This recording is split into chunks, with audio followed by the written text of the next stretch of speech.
नमस्कार, आप देख रहे हैं डीडी न्यूज। मैं हूं आंचल गुलाटी कुंबर और आगे बढ़ने से पहले एक नजर सुर्खियों की तरफ।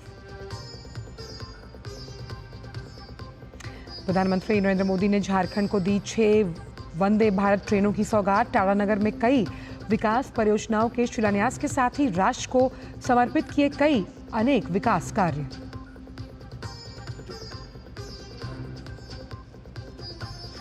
प्रधानमंत्री ने जमशेदपुर से प्रधानमंत्री आवास योजना के अंतर्गत 2 करोड़ नए घरों के आवंटन का किया शुभारंभ। 20,000 लाभार्थियों को स्वीकृति पत्रों का भी किया वितरण। कुछ ही देर में जनसभा को संबोधन करने का कार्यक्रम।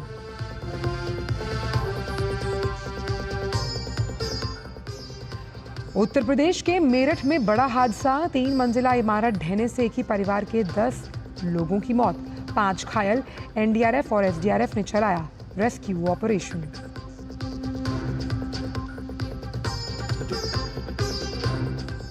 पश्चिम बंगाल के गांगेय क्षेत्र, ओडिशा और झारखंड में तेज बारिश और बाढ़ के खतरे की संभावना। मछुआरों को समुद्र में ना जाने की सलाह। अगले 2 दिनों तक छत्तीसगढ़, बिहार और पूर्वी मध्य प्रदेश में भी मूसलाधार बारिश का अनुमान।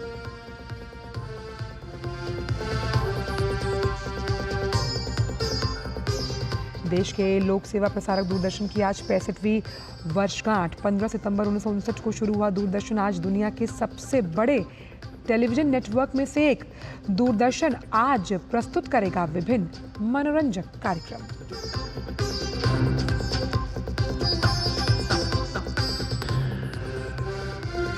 रूस और यूक्रेन के बीच 206 युद्धबंदियों का आदान प्रदान। 103 रूसी सैनिकों को रिहा करने के साथ 103 यूक्रेनी युद्धबंदियों को किया गया स्थानांतरित।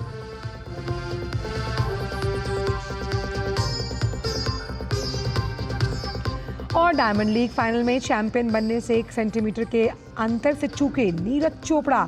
87.86 मीटर के बेस्ट थ्रो के साथ नीरज ने हासिल किया दूसरा स्थान। ग्रेनाडा के एंडरसन पीटर्स रहे पहले स्थान पर। और आइए अब जानते हैं सभी खबरों को विस्तार के साथ। प्रधानमंत्री नरेंद्र मोदी ने झारखंड में वीडियो कॉन्फ्रेंसिंग के जरिए कुल 6 वंदे भारत को हरी झंडी दिखाकर रवाना किया, जिसमें टाटानगर, पटना वंदे भारत, टाटानगर, बहरामपुर, देवघर, वाराणसी, हावड़ा गया, हावड़ा राउरकेला, हावड़ा दुमका, भागलपुर शामिल रही।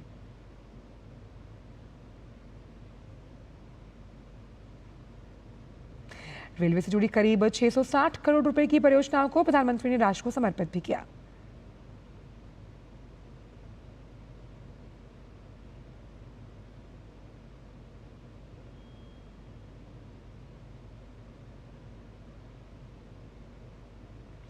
वहीं प्रधानमंत्री आवास ग्रामीण के तहत उन्होंने 46,000 घरों को लाभार्थियों को दिया। साथ ही उन्होंने 32 करोड़ की रकम की पहली किस्त के रूप में प्रधानमंत्री आवास योजना के लाभार्थियों के खाते में उसे ट्रांसफर भी किया।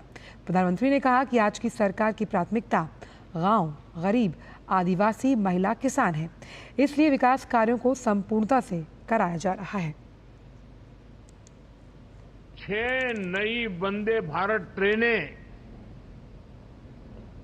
650 करोड़ से ज्यादा की रेलवे परियोजनाएं, कनेक्टिविटी और यात्रा सुविधाओं का विस्तार और इस सबके साथ साथ झारखंड के हजारों लोगों को पीएम आवास योजना के तहत अपना पक्का घर। मैं झारखंड की जनता जनार्दन को इन सभी विकास कार्यों के लिए बधाई देता हूं। टाटा पटना वंदे भारत एक्सप्रेस ट्रेन में रोटरी क्लब जमशेदपुर के सदस्यगण सफर कर रहे हैं। उन्होंने एक ऐसी टी-शर्ट पहन रखी है जिस पर लिखा है आई लव वंदे भारत। ये सभी वंदे भारत एक्सप्रेस ट्रेन से काफी खुश हैं। देखते हैं टाटा पटना वंदे भारत एक्सप्रेस से हमारे संवाददाता राजेश राज की एक खास report. Tata Patna Vande Bharat express train में सफर करने वाले ये वो लोग हैं जो जमशेदपुर दलमा रोटरी क्लब के सदस्य हैं और इन्होंने एक ही रंग की टी शर्ट पहनी है जिस पर लिखा है आई लव वंदे भारत। ये सफर कर क्या संदेश देने की कोशिश कर रहे हैं, ये हम बातचीत करेंगे रोटरी क्लब के जो एक्स प्रेसिडेंट हैं उनसे हम बात करेंगे। प्रतिम जी क्या कहेंगे, ये क्या मैसेज है इसका? सब मैसेज तो अपने आप ही खुद यूँ है कि बस हम इस मामले में बहुत खुश हैं।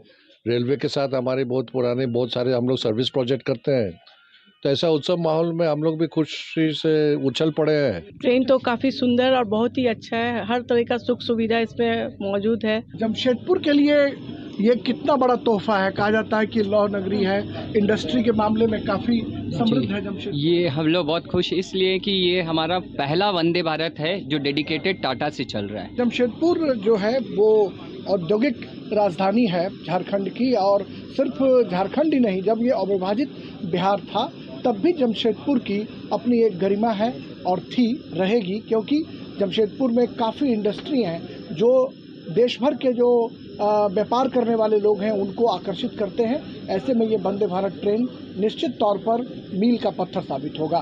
कैमरामैन आनंद कश्यप के साथ टाटा से मैं राजेश राज, टीडी न्यूज़ के लिए।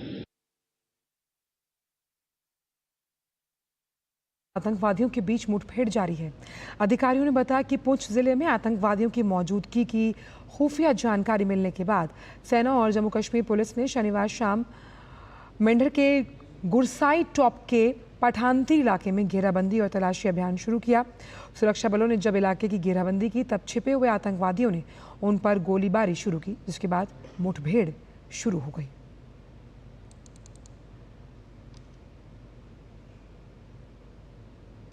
खबर उत्तर प्रदेश से, जहां के मुख्यमंत्री योगी आदित्यनाथ प्रदेश में कानून व्यवस्था को लेकर आज एक उच्च स्तरीय बैठक करेंगे। आज शाम को होने वाली इस बैठक में लॉ एंड ऑर्डर के महानिदेशक, अतिरिक्त महानिदेशक समेत सभी एडीजी, आईजी, डीआईजी, पुलिस कप्तान वीडियो कॉन्फ्रेंसिंग के जरिए शामिल भी होंगे।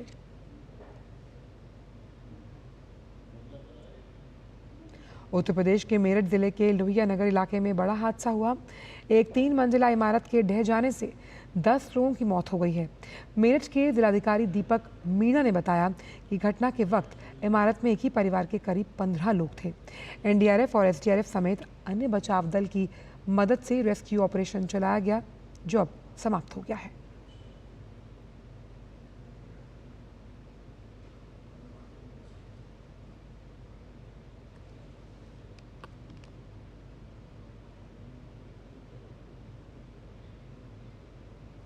पंद्रह लोग हैं, तो 15 लोगों में से जो लिस्ट दी गई थी रिलेटिव्स और फ्रेंड्स के द्वारा, सभी 15 लोग अब रेस्क्यू हो गए। इनमें से 10 डेथ हुई हैं, 5 लोग अलाइव हैं। 10 जो डेथ्स हैं उसमें से 2 मेल्स हैं, 8 फीमेल्स हैं और 5 बच्चे हैं। बिहार की राजधानी पटना में फ्रेजर रोड पर सबसे चर्चित मारवाड़ी वासा होटल में भीषण आग लगी। आग से फ्रेजर रोड पर अफरा तफरी मची। वहीं मौके पर पहुंचकर दमकल कर्मियों ने सही समय पर आग पर काबू पा लिया। होटल के कर्मियों ने आग का विकराल रूप देखते ही सूझबूझ से काम लिया और अंदर रखे सारे गैस सिलेंडर्स को जल्द से जल्द बाहर निकालने लगे, जिसमें बड़ी घटना टली। आग लगने का कारण शॉर्ट सर्किट बताया जा रहा है। ग्राउंड फ्लोर पर आग लगी हुई थी, तो लोग किसी प्रकार की लोगों की क्षति तो नहीं हुई, लोगों को निकाल दिया गया था। और हमारी जो फायर ब्रिगेड की टीम थी, बड़ा मुस्तैदी से इन लोगों ने चौतरफा जो जिस तरह से होता हम लोग जो ट्रेनिंग का पार्ट है, उस तरह से हम लोगों ने फायर को कंट्रोल किया ताकि अन्य किसी दूसरे कमरे में या घरों में आग नहीं फैल सके। कन्फाइंड करके आग को बुझाया गया। जो सजावट के सामान थे, कुर्सी टेबल था, अन्य था जो बैंकेट हॉल टाइप के था, उसमें कुछ सामान जो है नष्ट हुआ है। अलबत्ता प्रथम दृष्टया में शॉर्ट सर्किट का मामला लग रहा है, क्योंकि ये काफ़ी है। अब इलेक्ट्रिकल लोड एनालिसिस जो है इसका ये हम लोग देख लेते हैं कि इन्होंने कराया था कि नहीं कराया था। हर घटना के बाद हम लोग एक बार जांच करते हैं, समीक्षा करके फिर अग्नि प्रतिवेदन हम लोग देते हैं कि किन कारणों से आग लगी थी, किस लेवल की चूक हुई है। राजस्थान के बूंदी जिले में एक बड़ा सड़क हादसा हुआ। हादसे में 6 श्रद्धालुओं की मौत हुई है और 3 अन्य घायल। एक अज्ञात वाहन और कार की टक्कर होने से यह हादसा हुआ, जिसमें कार में सवार 6 लोगों की मौके पर ही मौत हुई। पुलिस अधीक्षक हनुमान प्रसाद मीणा ने बताया कि मध्य प्रदेश के देवास जिले से ये कार सवार सभी 9 श्रद्धालु खाटू श्याम जी के दर्शन के लिए जा रहे थे। पुलिस पूरे मामले की जांच में जुटी है। वहीं अज्ञात वाहन प्रथम दृश्य डंपर बताया जा रहा है। उत्तराखंड के पिथौरागढ़ में मार्ग अवरुद्ध होने से फंसे 400 लोगों को एसडीआरएफ ने सफलतापूर्वक निकाला। 14 सितंबर को देर रात्रि डीडीएमओ पिथौरागढ़ द्वारा एसडीआरएफ टीम को सूचित किया गया कि घाट क्षेत्र में मार्ग अवरुद्ध होने की वजह से लगभग 400 लोग फंसे हुए हैं। सूचना पर उप निरीक्षक राम सिंह बोरा की अगुवाई में रेस्क्यू टीम त्वरित कार्रवाई करते हुए घटनास्थल पर पहुंची। टीम ने देखा कि घाट पिथौरागढ़ से 2 किलोमीटर ऊपर दिल्ली बैंड के पास सभी यात्री फंसे हुए थे। टीम ने तत्परता से सभी यात्रियों को सुरक्षित बाहर निकाला।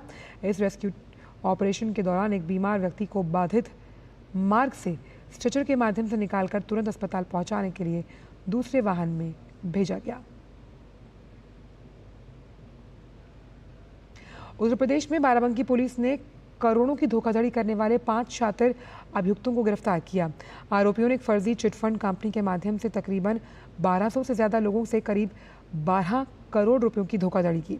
पुलिस ने इनके कब्जे से 25 से अधिक पासबुक, 7 डायरी, एक कंप्यूटर सेट बरामद किया है। पुलिस ने इन्हें न्यायालय में पेश किया, जहां से इन्हें जेल भेज दिया गया। अपर पुलिस अधीक्षक दक्षिणी डॉक्टर अखिलेश नारायण सिंह ने बताया कि कुछ लोगों ने मिलकर साल 2021 में एक फर्जी कंपनी बनाई और इसका चिटफंड सोसाइटी के तहत रजिस्ट्रेशन करवाया।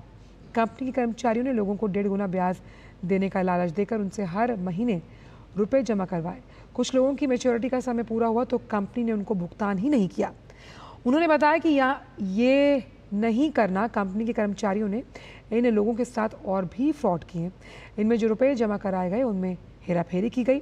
रुपए ज़्यादा जमा कराए गए लेकिन अभिलेखों में कम दर्ज हुए। ये जानकारी जब कुछ जमाकर्ताओं को हुई तो उन्होंने पुलिस से शिकायत की। मामले की गंभीरता को देखते हुए पुलिस ने छानबीन शुरू की और कंपनी का अवैध धंधा उजागर हुआ। 5 लोग अरेस्ट किए गए हैं। इसके पूरे प्रकरण को देखा जा रहा है, सारे अभिलेखों को देखा जा रहा है। इसमें और जो लोग भी लिप्त होंगे उन सभी लोगों को अरेस्ट करके विधि सम्मत कार्रवाई की जाएगी। इन सभी लोगों के पास से करीब 25 पासबुक, 7 डायरी, एक कंप्यूटर मिला है जिसके माध्यम से पूरे लेन देन का विवरण रखा जाता था। कुछ और अभिलेख इनके द्वारा बताए गए हैं, उनकी रिकवरी करके उनको भी सम्मिलित करके उसमें जो साक्ष्य संग्रहित होंगे उसके आधार पर अग्रिम कार्रवाई की जाएगी। खबर जम्मू कश्मीर से, जहां के विधानसभा चुनाव से पहले राजौरी में बुधल विधानसभा क्षेत्र में मतदान कर्मचारियों के लिए प्रशिक्षण कार्यक्रम का आयोजन किया गया। जम्मू कश्मीर में 90 सदस्यीय विधानसभा के लिए 3 चरणों में मतदान होगा। मतदान का पहला चरण 18 सितंबर को निर्धारित है। अन्य 2 चरण 25 सितंबर और 1 अक्टूबर को होंगे। मतगणना 8 अक्टूबर को होनी है।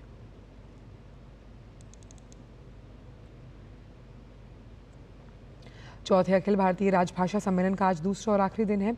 नई दिल्ली स्थित भारत मंडपम में चल रहे इस सम्मेलन में कई जानी मानी हस्तियां भाषा से जुड़े विभिन्न पहलुओं पर चर्चा करेंगे। गृह राज्य मंत्री नित्यानंद राय, विधि और न्याय मंत्री अर्जुन राम मेघवाल, महा सॉलिसिटर तुषार मेहता, जाने माने फिल्म अभिनेता अनुपम खेर, निर्माता निर्देशक चंद्र प्रकाश द्विवेदी विभिन्न सत्रों में चर्चाओं में शामिल होंगे। इस सम्मेलन के उद्घाटन पर गृह मंत्री अमित शाह ने संबोधन दिया था।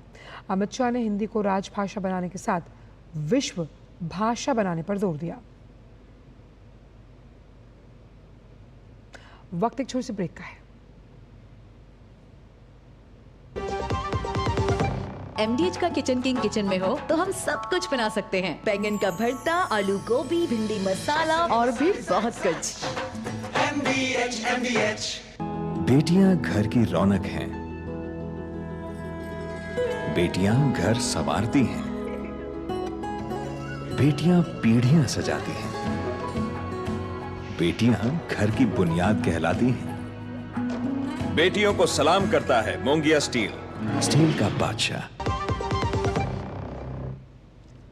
ब्रेक के बाद सभी का स्वागत। बढ़ते हैं आगे। प्रधानमंत्री नरेंद्र मोदी ने आज इंजीनियर्स दिवस के मौके पर इंजीनियर्स को शुभकामनाएं दी। प्रधानमंत्री ने सोशल मीडिया प्लेटफॉर्म एक्स पर लिखा, उन सभी इंजीनियर्स को इंजीनियर्स दिवस की शुभकामनाएं जो हर क्षेत्र में प्रगति कर रहे हैं और नवाचार, साथ ही महत्वपूर्ण चुनौतियों का समाधान भी कर रहे हैं। सर एम विश्वेश्वरैया को याद करते हुए जिनका इंजीनियरिंग में योगदान व्यापक रूप से जाना जाता है। वहीं प्रधानमंत्री ने इंजीनियर्स दिवस के मौके पर वीडियो भी साझा किया। आज हम इंजीनियर दिवस मना रहे हैं। ये दिन देश के महान इंजीनियर एम विश्वेश्वरैया जी, उनकी जन्म जयंती का है, उन्हीं की स्मृति को समर्पित है। कावेरी नदी पर उनके बनाए कृष्णराज सागर बांध से आज भी लाखों की संख्या में किसान और जन सामान्य लाभान्वित हो रहे हैं। देश के उस हिस्से में तो वो पूजनीय है ही, बाकी पूरा देश भी उन्हें बहुत ही सम्मान और आत्मीयता के साथ याद करता है।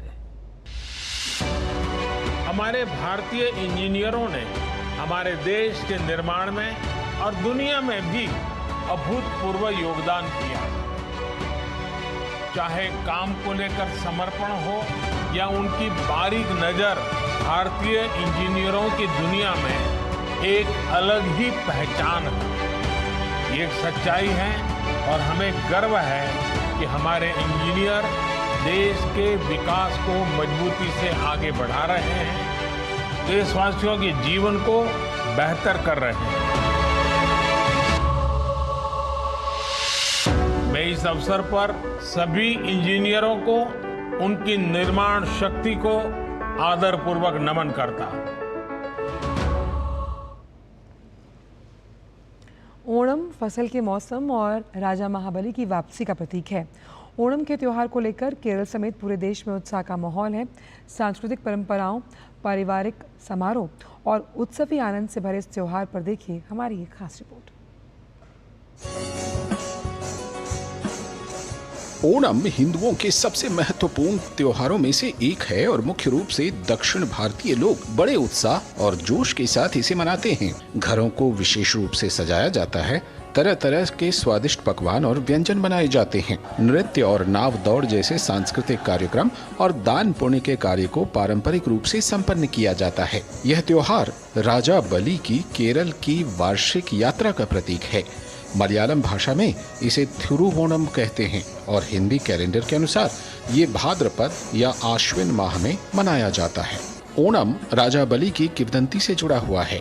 सतयुग में राजा बलि का राज था, जो विष्णु भक्त भगवान प्रहलाद के पौत्र थे। राजा बलि ने अपने पराक्रम और बल से स्वर्ग पर अधिकार कर लिया था, जिसके कारण देवता डर गए। तब राजा बलि से रक्षा के लिए सभी देवता भगवान विष्णु की शरण में गए। भगवान विष्णु ने सभी देवी देवताओं की रक्षा का वचन देते हुए कहा कि मैं देव माता अदिति के यहाँ वामन देव के रूप में जन्म लूंगा। किंवदंती के अनुसार राजा बलि नर्मदा नदी के किनारे यज्ञ कर रहे थे। तब भगवान विष्णु वामन रूप में यज्ञ स्थल पर पहुँचे। वामन देव को ब्राह्मण के रूप में देखकर राजा बलि ने उनका आदर सत्कार और स्वागत किया और दान में कुछ मांगने को कहा। तब वामन देव ने राजा बलि से 3 पग भूमि देने का आग्रह किया। राजा बलि ने सोचा कि बालक ब्राह्मण के 3 पग होते ही कितने हैं। राजा बलि ने वामन देव को 3 पग भूमि देने का वचन दे दिया। तब वामन देव ने अपने पहले पग से पृथ्वी और दूसरे पग से आकाश को नाप लिया। अब 1 पग नापने के लिए बच गया। तब राजा बलि ने कहा कि वामन देव, आप तीसरा पग मेरे सिर पर रख सकते हैं। जब भगवान विष्णु, जो कि वामन अवतार में, उन्होंने वैसा ही तीसरा पग बलि के सिर पर रखा तो वह पाताल चला गया। राजा बलि की दानवीरता को देखकर भगवान विष्णु अत्यंत प्रसन्न हुए और उन्हें पाताल का स्वामी बनाते हुए वचन दिया कि 4 माह के लिए वो स्वयं पाताल लोक में निवास करेंगे। ओणम न केवल फसल कटाई का त्योहार है, बल्कि एकता, समानता और उदारता के मूल्यों को प्रतिबिंबित करने का भी समय है।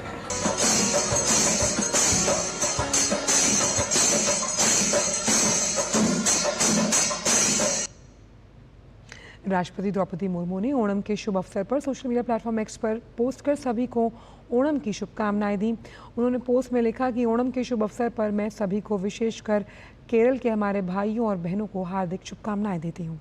इस त्यौहार के दौरान हम नई फसल का जश्न मनाते हैं और प्रकृति के प्रति अपना आभार व्यक्त करते हैं। ये त्यौहार सभी के लिए शांति, समृद्धि और खुशियाँ लाए।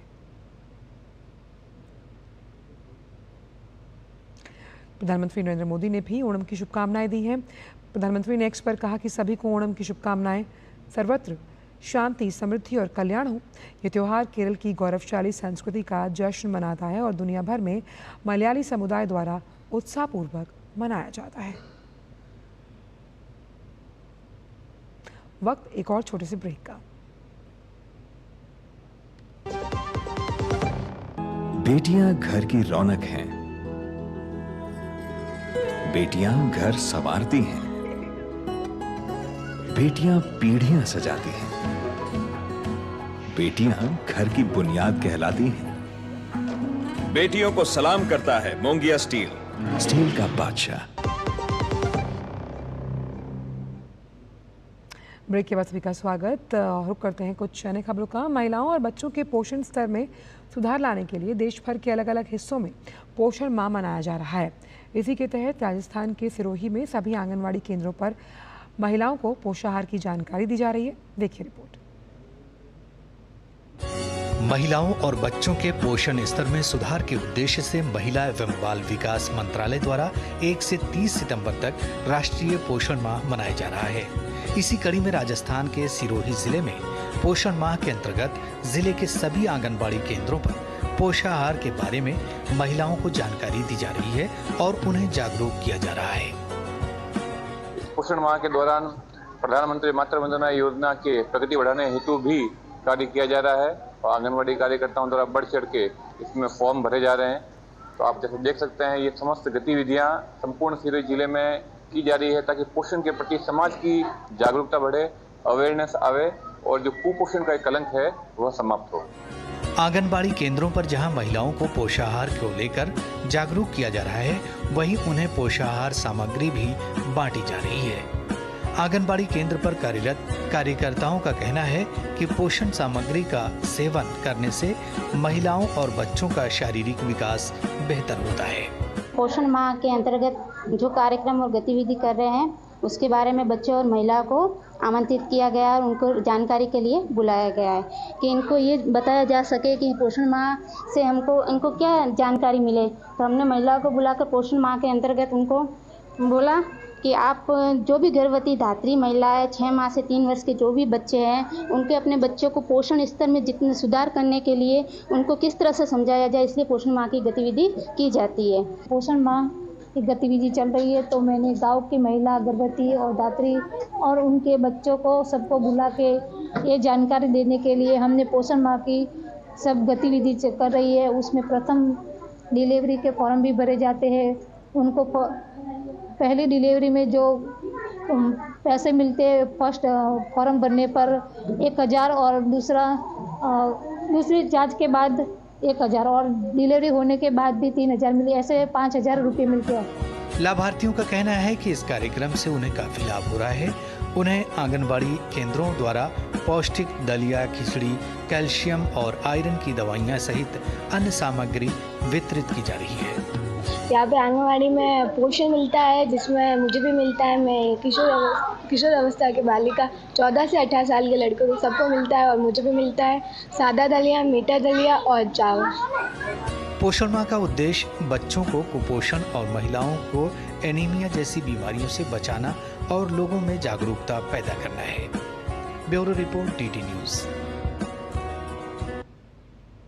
और फिलहाल समाचारों में इतना ही। दीजिए इजाजत। नमस्कार।